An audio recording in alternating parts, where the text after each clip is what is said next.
My fellow Americans, distinguished guests, members of Congress, leaders of our armed forces, Gold Star families who carry the heaviest burden of freedom, and most importantly, the veterans who stand with us today and the heroes who rest eternally beneath these sacred rolls of white marble.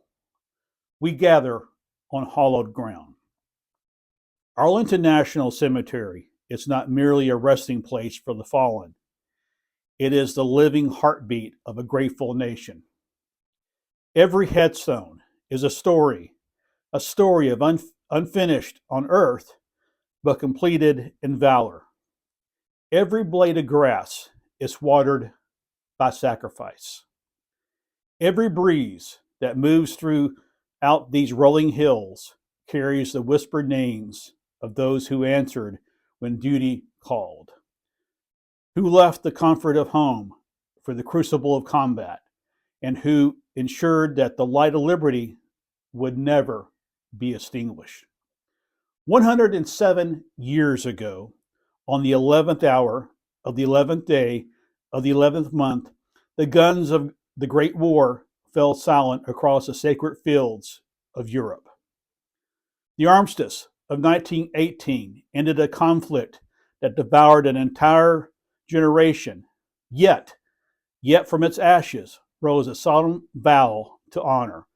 On this day, every year, the service of all who have worn the uniform of the United States, November 11th, is not a date on a calendar. It's a covenant, a date when we pause, not just to remember, but to recommit to the ideals you defended with your lives. To the families you left behind in anxious vigil, and to the future you secured with your courage, your blood, and too often your last full measure of devotion. Stand with me for a moment and look around.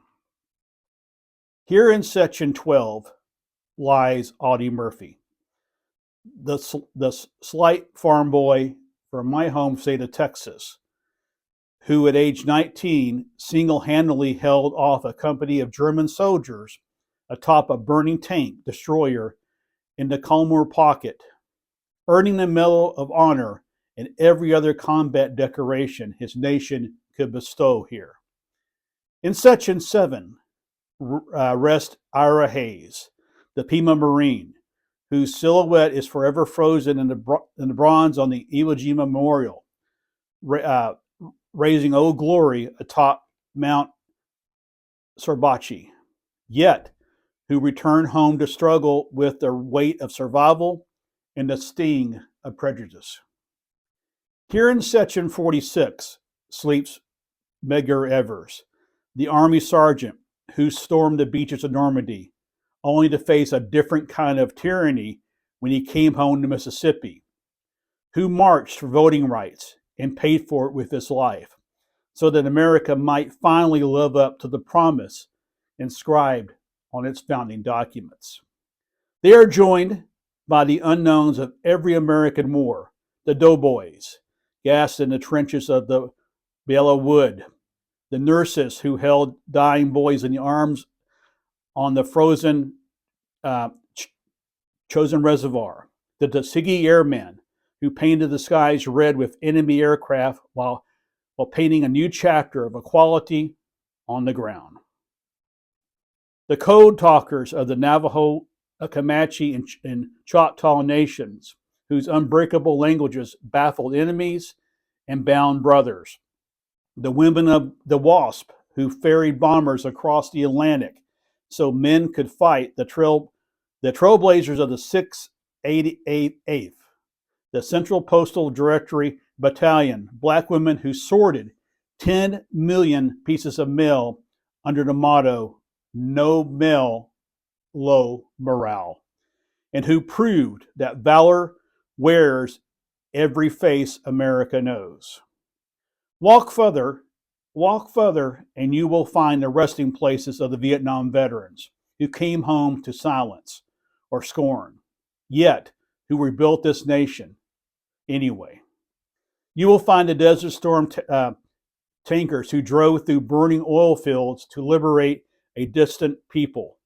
You will find the post 9/11 warriors, some barely old enough to shave, who hunted terrorists in the mountains of Tora Bora, who walked the dusty streets of Fallujah and Ramadi, who flew drones from trailers in Nevada to keep bombs from America's cities.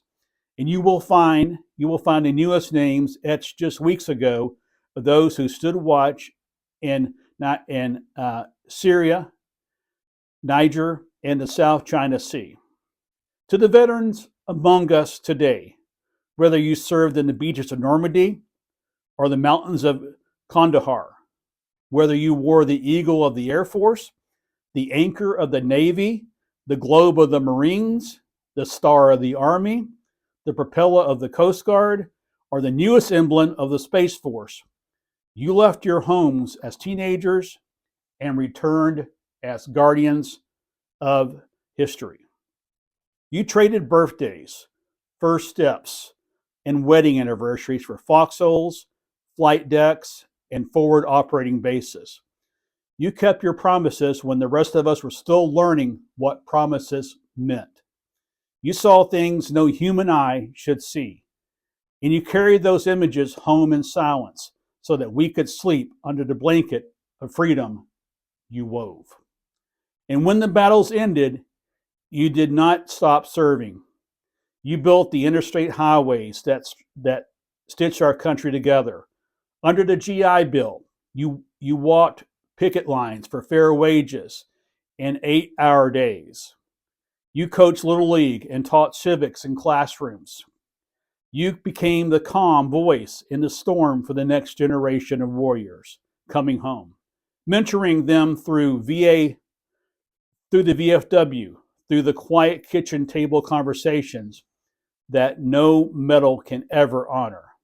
We see you, we need you, and we will never, never take your sacrifice for granted.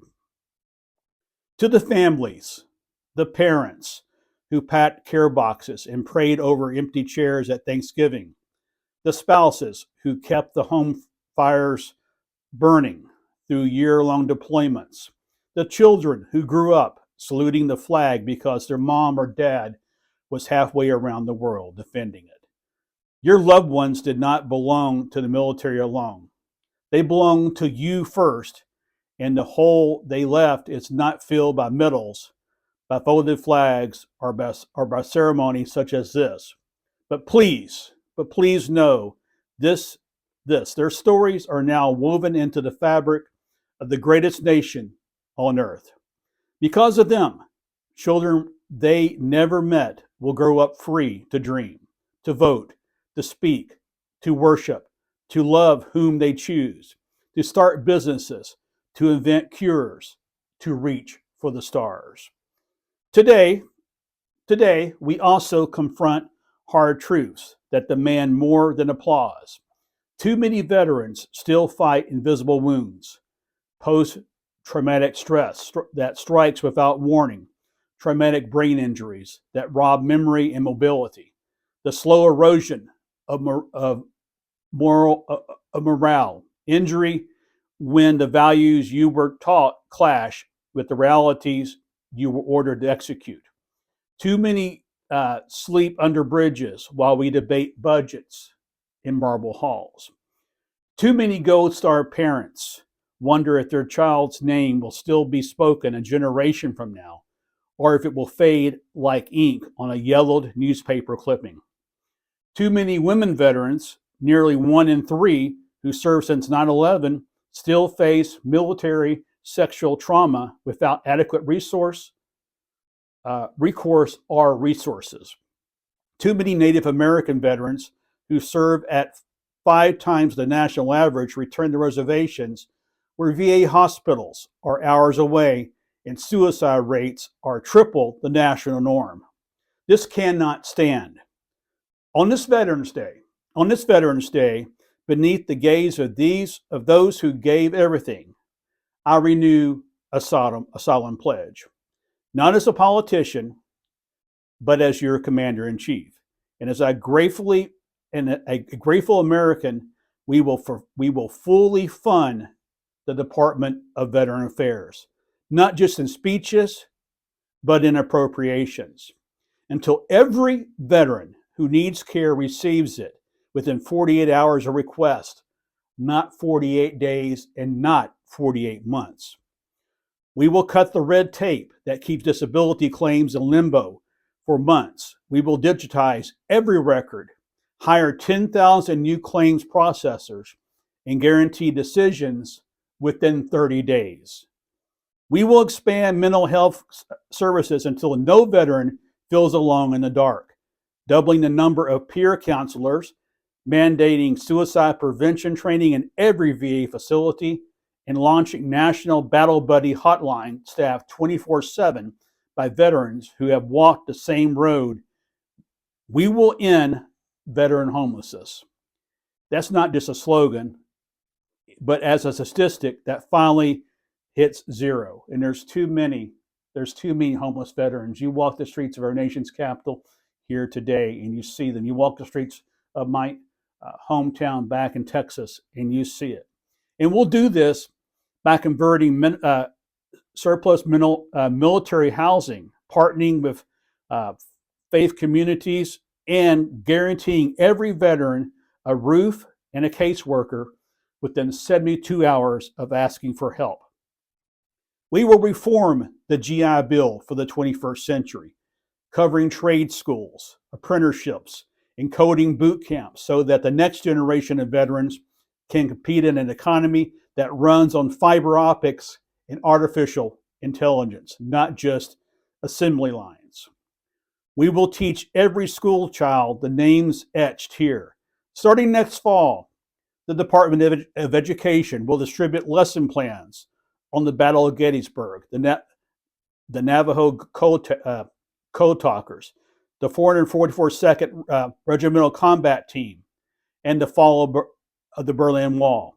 So that gratitude is not a holiday feeling, but an American instinct, passed from kindergarten to commencement.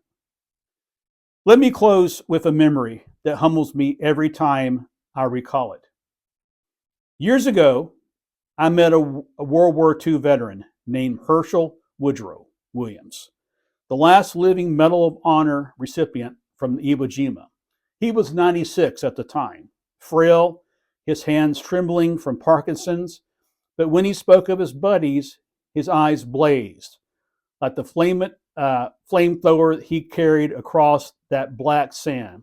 He told me, "Mr. President, I didn't do anything special. I just kept my promise to bring them home." He paused, looked at the ground, and added, "I never did bring them all home, but I'm still trying." That's the veteran's creed. I will keep my promise today. And I guarantee I will keep that promise. America keeps its promise to you. To every veteran, past and present, whether you stormed Omaha Beach or patrolled the DMZ, whether you flew Hueys over the IA or drones over the Hindu Kush, thank you to every family who gave more than any speech can repay. The mothers who buried sons, the widows who raised grandchildren on military pensions, the siblings who still set an extra place at the table. Thank you, and to the fallen who watch from these silent hills, from the revolution's frozen camps at Valley Forge to the newest graves marked only by a temporary stake. We will keep the faith. We will defend the nation you loved. We will heal the wounds of war, and we will strive every single day to build America you believe was worth dying for. America where no one who served is ever forgotten. There is no sacrifice ever in vain, and where the word veteran is spoken with the same reverence as hero. May God bless our veterans. May God bless the fallen and comfort those who mourn them. And may God bless forever the United States of America. And may we please stand for a moment of silence.